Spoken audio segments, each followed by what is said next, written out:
Not all redirect, Your questions. Honor. Not all questions can be answered by yes I am or on no. cross, Your Honor, please. Counsels. Never mind if you're on cross. There are limits to cross-examination. Counsels. Misleading questions are not allowed They on are cross. allowed. Counsels, I don't think I need to lecture please. you that. Counsels. Sige, nandun na tayo sa may sagawa yung mandate nila. So, tanong ko sa'yo, did the circular limit that to crime prevention? Kasi nga sabi mo, kailangan to apprehension. Kasi nga sabi mo, dapat may mahuli. Sinabi ho ba yan sa JC na dapat may mahuli? Ang nakalagay po kasi sa JC under 4.8.5 Hindi, is proof of sorry, success. Your Honor, please. Let the witness answer, Your Honor, please, Mr. can the- Presiding Officer, can- can the counsel be instructed not to stop the witness at mid-sentence, Your Honor? Your Honor, please, can the witness be directed? You just answer with yes or no. The counsel has her time to ask clarificatory questions later Your Honor, during not all redirect, Your questions. Honor. Not all questions can be answered by yes I am or on no. cross, Your Honor, please. Counsels. Never mind if you're on cross. There are limits to cross-examination. Counsels. Misleading questions are not allowed They on are cross. allowed. Counsels, I don't think I need to lecture please. you that. Counsels, let's not allow the generational or seeming generational divide increase the tension in the courtroom. Let's keep it a notch lower. Your Honor, please, I am preventing myself from giving her a spanking, Your Honor.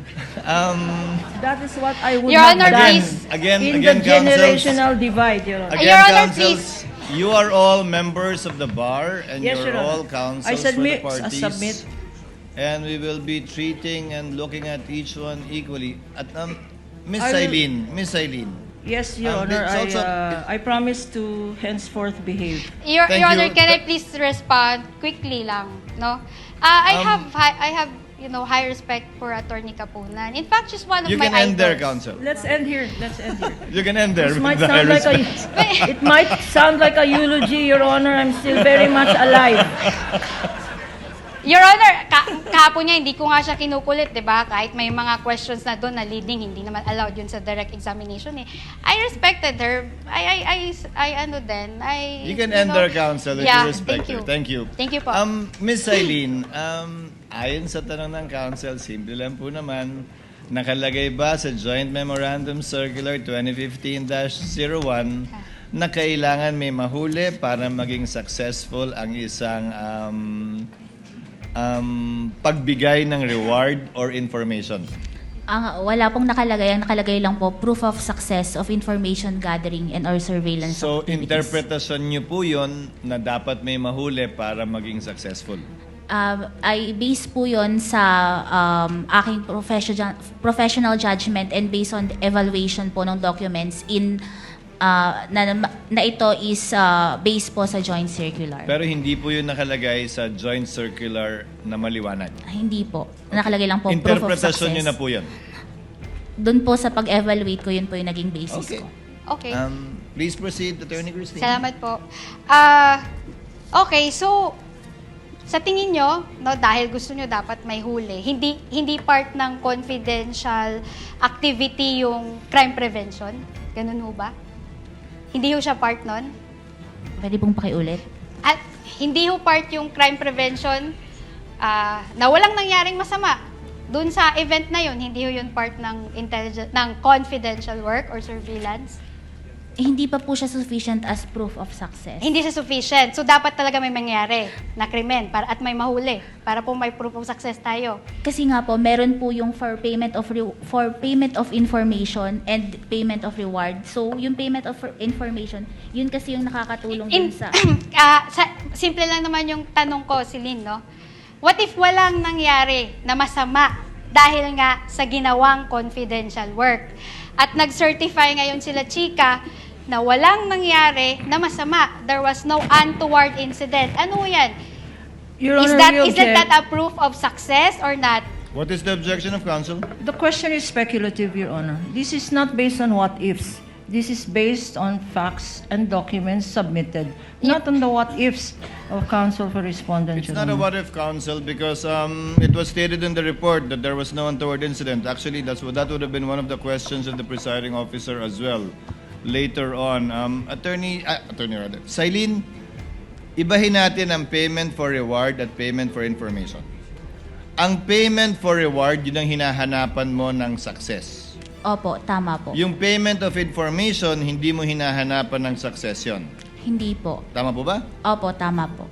So yung reward, kaya yung reward ang dinisallow at yung information, hindi mo dinisallow yung bayad na yun, di ba? Hindi po na-disallow yung purchase of information. So ang dinisallow mo lang ay yung payment of reward, for rewards rather. Opo, tama At yun po. ang hinahanapan mo ng success, hindi yung information. Hindi po. Magkaiba yun. Opo, magkaiba po yun. Okay. You may proceed, counsel. Okay. So, doon sa payment of success, no? Bilang requirement nyo na may dapat nahuli, no? So, ibig sabihin ho ba nun, dapat may mangyaring masama para may mahuli? Kasi po, gaya nga po nung kaninang Hindi, dinidifferentiate po. sagutin nyo lang ho yung tanong ko. Simple lang naman yun, di ba? Kailangan may mahuli. So, ano ho ba yun? Dapat may mangyari hong masama para may mahuli? Yun mo, di ba po ang nakalagay doon sa probable threats is may NPA. Ang hinahanap ko po kasing proof of success doon, yun nga po, kung may nahuli ba. Kasi yung pagkakaroon ng untoward incidents, pwede po yun kasing mag-fall sa purchase of information. Dahil sa purchase of information, nagkaroon ng, there were no untoward incidents. Yun po kasi yung parang pagkakaiba nila sa payment of rewards. Okay, so yun yung interpretasyon mo, no?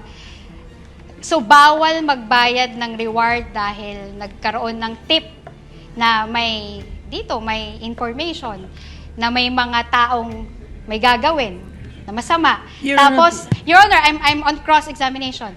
Tapos, Counsel to finish. napigilan natin kasi nga hindi tayo pumunta sa lugar na yon, hindi tayo nag-conduct ng event sa petsa na yon based on confidential information. So, walang untoward incident. So, Your- bawal ho bayaran ng reward yung tao na, Excuse me. nagbigay ng information Are you na yun. done with the question? Don't answer. I think right now she is. I make an objection, Your Honor. Yes, what's your objection, counsel? Your Honor, the counsel is now asking a misleading question.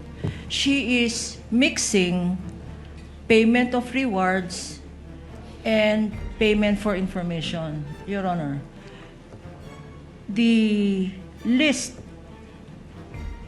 required by this witness is for payment of rewards. Precisely, payment of information is not disallowed. Now, counsel is saying payment of information is may we ask her to reform? Is she Yeah, I referring to can. payment of rewards Reward, or Your Honor. payment for information? Because the information here is not disallowed. Again, It's not counsels. disallowed in the AOMs, Your Honor. Again, counsels, kindly address Your the Honor. court or the presiding officer and not talk to each other directly. Miss Eileen, to abbreviate and save on the court's time, Miss Eileen, kapag kami nagbigay ng impormasyon, naghahanap ng threat, baka may threat sa Vice President, may nagbigay ng impormasyon, walang threat. Ligtas ang Vice President pag nagpunta siya dyan. Hindi magka-classify yon na pwedeng bigyan ng reward at success. Hindi naman kailangan, di ba? Sanay tayo sa reward na nakatakip yung mukha, di ba? Tinuro kung saan nagtatago yung akusado, tinuro kung saan nagtatago kung sino man. Di yun, reward. Pero wala bang reward kapag ka sinabing, okay, magpunta dyan, walang problema, wala kayong kailangan alalahanin. Is that information or can that also be reward? Magpo-fall po siya sa information. So, kailan lang magiging reward yun kapag kami naturo? Opo, kasi yun yung proof of success. Tuloy niyo po. Yun yung proof of success ng information na ibigay kasi may na-apprehend po or yun po, ganun po. Yun, ulitin ko po yan ang interpretasyon nyo, pero wala po yan sa Joint Memorandum Circular. Opo, based po sa, yun po lang yung hinihingi under item 4.8.5.d. Ngayon, saan nyo ba binase ang interpretasyon nyo yan? Yan ba yung ginawa ng lahat ng mga nauna sa inyo sa pwestong yan? Kinopya nyo lang? Or sarili nyo po yan at ngayon lang ginawa yan? Doon po sa mga ibang na-audit ko, ang ina-attach po talaga nila is yung payment of rewards na may mga nahuli po. So lahat ng in-audit nyo nung nakaraan, for consistency sake, merong nahuli o na-apprehend?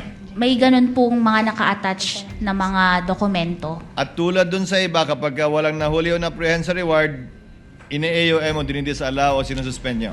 Hinahanapan po namin ng proof of success. Opo. Na may nahuli nga. Opo. To prove consistency on your part. But do you have any knowledge na yung mga predecessor mo, yan din yung standard na ginamit? Pare-pareho po kami na based sa joint circular po ang aming basis ng audit. Pero wala nga dun eh. So, interpretasyon mo, yan at yan yung interpretasyon din ng mga nauna sa'yo sa pagkakaalam mo? Sa akin po, yun po yung naging Sa'yo lang? interpretation. Opo. Okay. You may proceed, Attorney Salamat Christine. po, Your Honor. I will go back to the podium.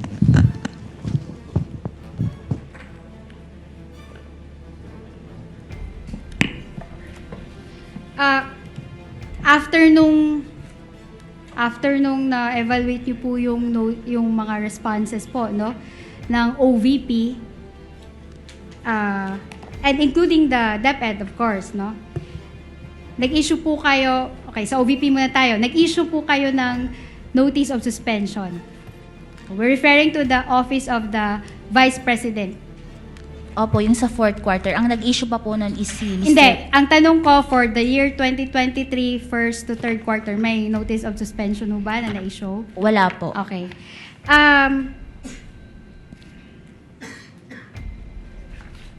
Okay, punta tayo dun sa fourth quarter ng 2022. Sige, dun muna tayo. Balik tayo sa... Kasi hindi naman kayo yung nag-issue ng AOM dun sa fourth quarter po, di ba po? Ng 2022? Hindi po. Oo, sige. So, dun na tayo sa notice of suspension kasi naabutan nyo na ho yun, di ba po? Opo, tama po. Okay. So, dun sa fourth quarter ng 2022, no? Nag-issue kayo ng notice of suspension dated December 13, 2023. Tama po ba? Opo, tama po. Okay.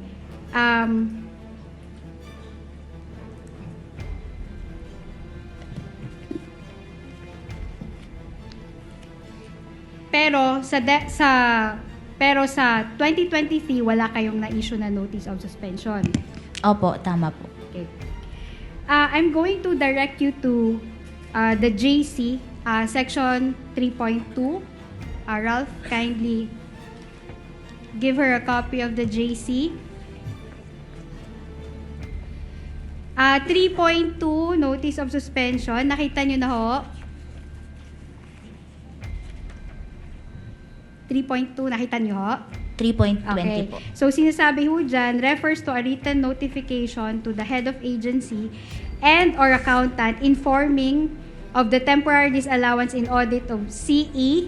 CE po ay confidential expenses. Opo, tama po. And or IE, which appear illegal, improper, irregular, unless satisfactorily explained or justified by the responsible officers or until requirements on matters raised in the course of audit are complied with. Tama po?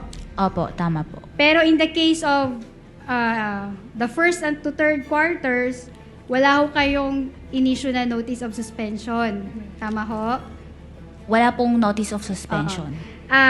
Therefore, the Vice President, Office of the Vice President, was not able to comment on any supposed finding of the COA. Walang opportunity ho na magbigay ng comment yung Office of the Vice President bago pa ho ma-issue yung notice of disallowance. Dumiretso po ito sa notice of disallowance. Mamaya ho, tatanungin ho kita. Doon muna tayo sa notice of suspension. So, walang naibigay na oportunidad para mag-comment ang Office of the Vice President to any notice of suspension na hindi naman na-serve. Wala pong notice of suspension na na-issue. Thank you. Salamat po. Now, sinabi mo rin kahapon na you dispense with the notice of suspension because there was a supposed violation of 6.1.1 of the JC. Yes Tama po, ho? tama po. Okay. Nasa JC ho ba, no, joint circular, na pag may violation ng 6.1.1, didiretso kayo sa notice of disallowance? Under po kasi sa 3.19, nakalagay po doon na yung disallowance is written notification to the head of agency and or accountant informing and requiring the persons liable to restitute the amount kasi nga po nakalagay dito as a result of illegal, irregular, and improper disbursement or expenditure of such funds. So, naiintindihan po kita, Celine, no? Ang tanong ko ho, nasa joint circular ba ho, na pag may violation ng 6.1.1, ay didiretso ho kayo sa notice of disallowance. Nasa JC ho yan? Kasi nga po, yung... Sagutin nyo lang ho yung tanong ko, nandun ho ba o wala? pwede pong pakiulit yung tanong. Sige. Nasa joint circular ho ba na pag may violation ng 6.1.1, dediretso na kayo sa notice of disallowance. Hindi nyo na kailangan mag-issue ng notice of suspension. Opo, kasi irregular na po yung... Hindi po. Ito po, yung tinatanong ko po ay mismong yung provision na yun, sinasabi ho ba niya, you can directly issue notice of disallowance without... Your Honor, this is asked and answered. Asked and answered. That is your answer, Counsel. It's not in the memorandum circular, Silene, right? Meron po, ang notice of disallowance po kasi ini-issue siya pag irregular na po yung paggamit nung pondo po. So, Tama po kayo, pero walang nakalagay na pwede kang dumiretso doon kapag kung ano man. opo, basta nakalagay lang po na ini-issue ang ND pag irregular. Pag kung sa pananaw mo, irregular na. Opo. You may proceed, Counsel. Okay. Salamat po, Your Honor. Now, punta tayo dun sa first and second notices of disallowance, no? I will refer to the first ND. I refer to the first ND. When I say first ND, that refers to the fourth quarter of 2022, no? So, yung second ND naman, that refers to the first to third quarter of 2023. Okay? Para hindi tayo malito. And for the guidance of the Honorable Court. Now, ang sinabi ho yung basis po sa audit ng ICFA, sa audit nyo po, ng confidential funds ng Vice President at ng DepEd ay yung, syempre yung joint circular ho, di ba po? Opo. Okay. So, pag may audit ho ng confidential funds, okay, do you agree with me na dalawa lang naman yung outcomes nun, di ba? Allowance or disallowance of a confidential expense, whether full or partial allowance or disallowance. Yung disallowance po, pwedeng whole or in part. Okay, so tama yon, no? Pwedeng dalawa yung magiging resulta niya, allowance or disallowance in full or in part. Okay. Now, and if a confidential expense is disallowed, no, it is because, in your own opinion, the agency did not fully comply with the documentary requirements of the joint circular. Opo, hindi siya compliant with the joint circular. Okay, sige, salamat to. And as someone who is familiar with the COA rules, ito po ay masasagot nyo bilang auditor at bilang familiar po kayo sa COA rules. Sa tingin nyo ba ang joint circular is a penal law? Your Honor, please, Mr. Presiding Officer, we object to the question. If she knows, overruled. If she knows, if she doesn't, she may Penal say law, so. alam niyo ba yung penal law? Hindi po. Sige. Hindi po. I-define natin yung penal law ay yung batas na it is a law that defines a crime or a felony. Ganun po yung penal law. So sa tingin nyo ho, ito po bang joint circular, ito po ba ay isang batas na nag-define ng krimen? Misleading, At Your may, Honor. Your Honor, I'm on cross-examination, please. Witness is not competent. Even if you're on cross, misleading is not allowed. Not for that ground, Counsel. Witness would not be competent to answer that. She's not a lawyer nor a member of the bar, an accountant, and is part of ICFAO. Proceed to your next point, Counsel. Thank you, please. Your Honor. Okay, thank you po, Your Honor. Sige, I will ask her na lang based on her personal knowledge. Now, based ho sa circular, meron ho bang provision doon na kulong? Pagkakakulong, meron ho ba? Wala pong nakalagay sa circular. Okay, may provision ho ba doon na fines, multa? Document, Your Honor, document will speak No. for itself. Let the Objection. witness answer. Overruled. Pwede, Your Honor, pwede pong mag-refer dito sa... Sige, sure. Oo, okay lang po.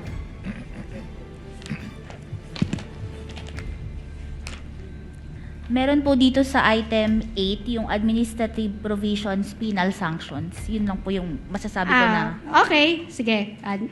Okay, I'll take that, sir. Pero, sige, okay.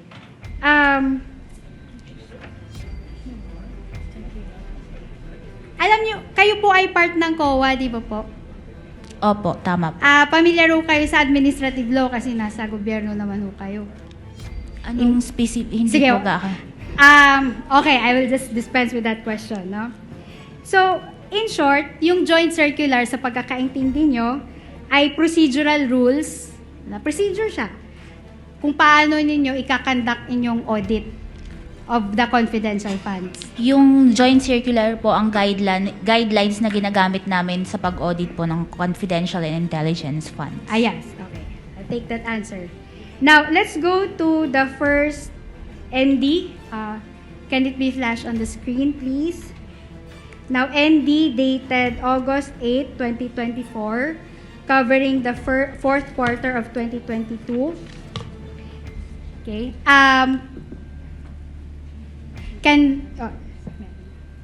We will be giving the witness a copy of the ND. Okay, meron na pala, no? So, in that ND, the amount of 73,287,000 was disallowed in audit out of 125 million confidential expenses of the OVP for the fourth quarter of 2022. Tama po? Opo, tama po. Okay. At saka sa disallowance po nun, no, kung nakikita nyo sa screen at sa copy nyo, no, na ND, may 3 grounds po yon. Agree po kayo?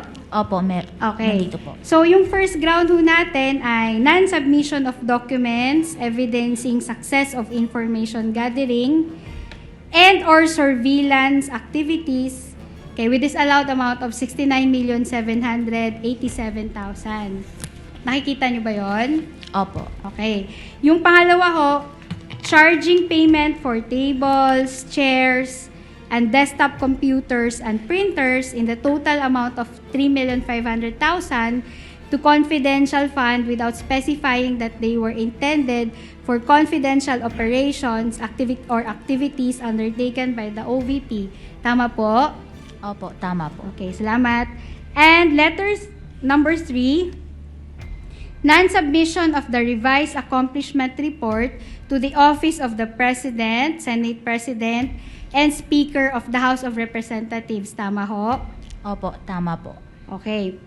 So, sinabi niyo kanina na itong fourth quarter na ito ng 2022, meron ho itong kalakip na notice of suspension. Tama po? Opo. Okay. So, can we flash the notice of suspension dated December 13, 2023? Okay. And this notice of suspension, nilabas ho siya, in-issue ho siya before ng issuance ng notice of disallowance. Tama po? Opo, tama po. Okay. So, can we go to item number 2? Miss Celine, can counsel give her a copy? Sige, you can peruse po, no, item number 2 of the notice of suspension. Okay, so item number 2, the DEPs likewise revealed that the OVP incurred na following expenses supported with acknowledgement receipts. Nakikita niyo po yan? Opo. Okay. So, nakalagay ho dyan, payment of reward, open close parenthesis, various goods, 34,857,000. Tama po? Opo. Okay. Payment of reward, open close parenthesis, medicines, 24,930,000. Tama po? Opo. Payment of purchase supplies, for 11,813,000. Tama po? Opo, tama po. Payment of tables and chairs, 500,000. Opo, tama. Okay. Payment of desktop computers, 3 million. Opo, Sakto? tama.